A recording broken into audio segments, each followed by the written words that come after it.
Bueno, habíamos tratado de hacer un en vivo con esta noticia de lo de la elección papal, pero no salió muy bien el asunto por el internet, entonces aquí estamos, ¿no? Iniciamos este pequeño podcast con la elección de León XIV, poniéndonos más serios. Ahí está. Bueno, no, ya, vamos a ponernos serios en serio. En serio, vamos a ponernos serios. Bueno, este fue el momento en que el Papa es Ay, ay, ay, ay, no se elegido, ¿no? abre esa ventana. Tenemos que cortar Pesagrario porque se está abriendo el balcón. Se está Ahí abriendo el en vivo. balcón. La gente estaba muy emocionada, ¿no? Porque pues no sabía, estaba expectante.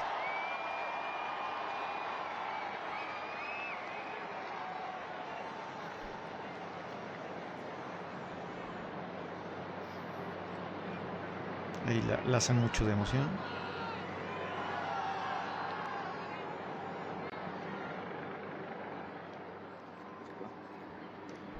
Annuncio vobis gaudium magnum.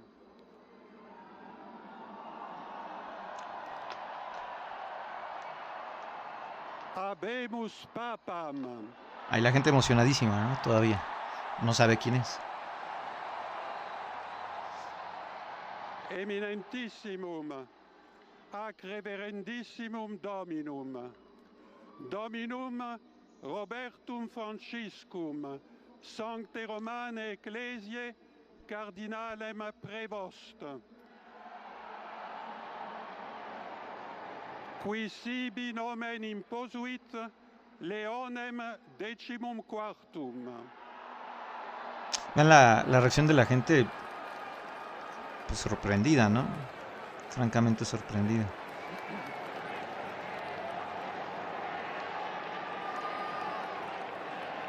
Y así nos quedamos todos, ¿no?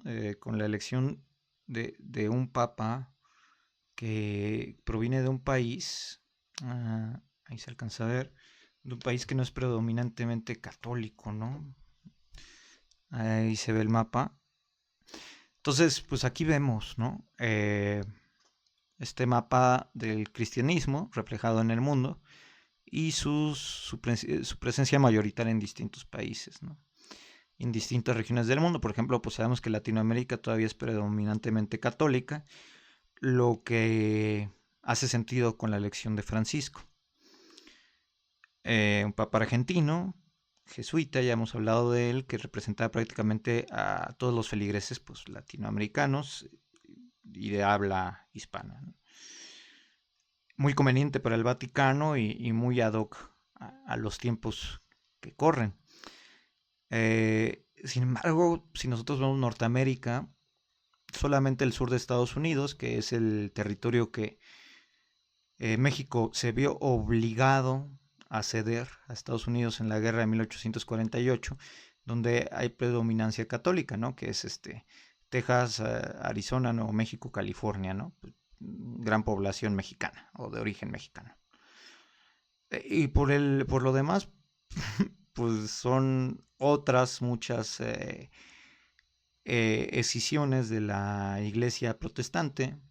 En Estados Unidos hay de todo, bueno, ahí lo podemos ver, la parte amarilla son mormones, pero también tenemos baptistas, tenemos metodistas, tenemos evangélicos, tenemos un montón de ramas protestantes diferentes, pero menos la católica. En Europa, bueno, pues se ve reflejado la parte católica en la Europa occidental, en el sentido en que muchos europeos ya no son practicantes. En los países nórdicos pues tenemos a los luteranos, que después de la reforma protestante, desde el norte de Alemania hacia arriba, pues se hace una corriente muy fuerte ahí de protestantismo. Y bueno, tenemos Inglaterra, el caso especial, con la iglesia anglicana fundada por Enrique VIII. Del lado derecho tenemos el cisma ortodoxo, ¿no? De los Balcanes para allá. Entonces es extraño, al menos sí extraña ver la elección de un papa que nació en un país que no es ni de cerca mayoritariamente católico, ¿no? Un hombre cercano a Francisco, sí. Prevost pasó la primera parte de su carrera clerical en su ciudad natal, que fue Chicago. Ahí pues se ordenó Agustino, es Agustino. Después fue enviado a Perú. Estuvo en las regiones de Piura y Trujillo. En el 85 y en el 88. Del 88 al 98. Sí, eso sí estuvo bastante tiempo en Perú. Luego se volvió prior general de los Agustinos de 2001 a 2013. Y Francisco, ya como papa, lo nombró obispo de Chiclayo en su regreso a Perú en el 2015. Ahí adquirió la nacionalidad peruana y ocupó ese cargo de 2015 a 2023. Fue nombrado presidente de la Pontificia Comisión para América Latina en 2023, ya como obispo. También es extraño que se le nombrara obispo hace tan poquito, ¿no? Hace prácticamente 12 años. Normalmente los papas ahí en el cónclave que son proclives a ser elegidos, pues ya tienen un obispado más largo. Creo que los únicos que no nos esperábamos la elección de un norteamericano éramos las personas comunes. Parece que en el cónclave lo tenían muy claro.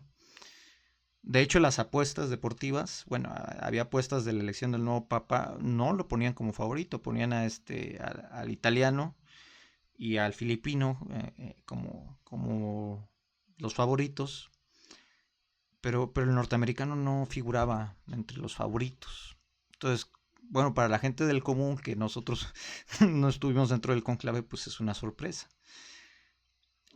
por este tipo de cosas. Lo que no sería una sorpresa es que empiece de una manera controvertida, ¿no? Porque si vemos las noticias que hay sobre sobrevivientes de abuso por sacerdotes en Perú, durante su estancia en Perú del nuevo papa, ¿no? Del cardenal Robert Francis Prevost, se le acusa de haber encubrido casos de abuso. Y bueno, esto se dio en 2022, no hace mucho, un año antes de su nombramiento de obispo. Pero desde 2007 se venían siguiendo, ¿no? Entonces empieza un papado complicado, ¿no? Porque ya empieza con este tipo de situaciones adversas al papado. Pues que no es lo ideal, ¿no? Sobre Francisco no pesaban este tipo de acusaciones de principio, mucho menos.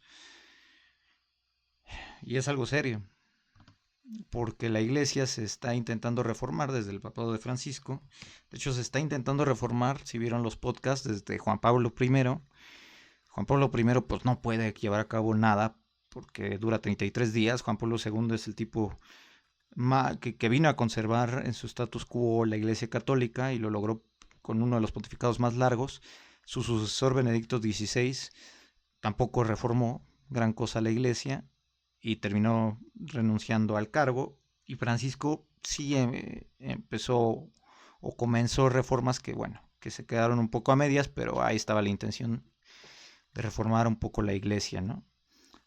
Este papa pues habrá que ver qué tanto reforma, porque si ya pesan acusaciones de este tipo, de esta índole desde el principio, y aquí vemos medios distintos, ¿no?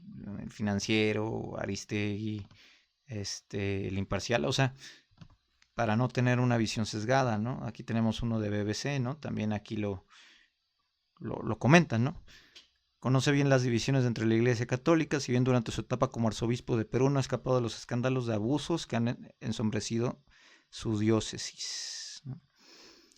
Entonces, vienen tiempos oscuros tal vez. Y ahí habría que preguntarse, ¿no? ¿Qué tanta influencia tuvo la política norteamericana en la política vaticana? Porque además estamos viviendo un momento en que recién el año pasado Trump regresa a la Casa Blanca, coincide esto y su vicepresidente visita a Francisco muy poco tiempo antes de fallecer. Las relaciones entre Francisco y Trump y J.D. Vance eran complejas. Francisco siempre se mostró en contra de las políticas migratorias del gobierno actual norteamericano. Se mostró incómodo. También se mostraba incómodo con las acciones de Israel en los territorios aledaños palestinos. Y habrá que ver qué línea trae este papa, ¿no? Porque si bien era cercano a Francisco, Francisco ya no está. Ya no tiene que quedar bien con Francisco. Entonces, en una de esas, Israel ahora tendrá un aliado en el Vaticano, está por verse, ¿no? ¿Quién sabe? Porque bueno, aunque católico y agustino, viene del país que no es mayoritariamente católico ni de lejos. Y que ahora va a tener que representar este señor, pues, al mundo católico, ¿no? Entonces, bueno, muy interesante. Habrá que ver cómo se van dando las cosas. Día uno no podemos tampoco juzgar su papado, ¿no? Pues desde el día uno, pero sí que va a ser muy interesante, ¿no? Y además también es interesante que este cargo de pontífice, que viene desde Roma y que después se asocia a la Iglesia Católica Romana, después de diversos concilios,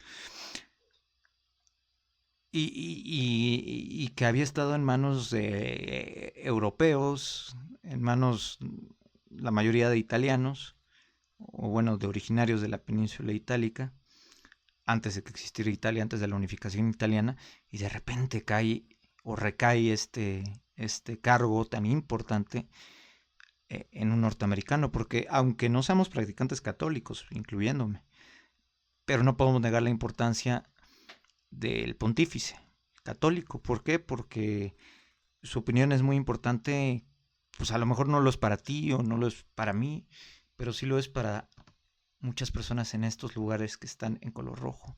Para ellos sí lo es. Entonces, aunque para ti o para mí no lo sea, para ellos sí lo puede ser. Entonces, si el Papa opina que, no sé, por poner un ejemplo, que las acciones que toma Israel en Medio Oriente están justificadísimas, entonces para todas estas personas, sin dudarlo, lo van a hacer.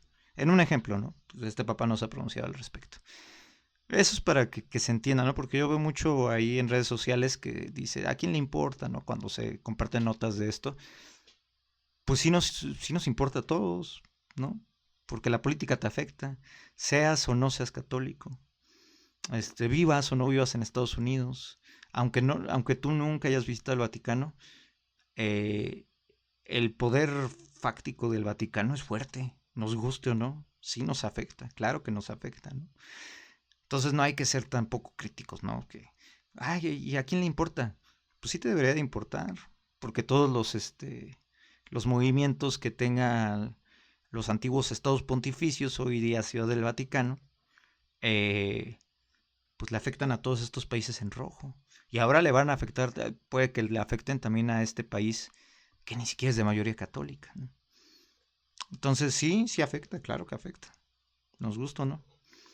Y claro que afecta que el obispo de Roma sea norteamericano. Claro que sí afecta. Entonces, bueno, lo dejamos hasta aquí.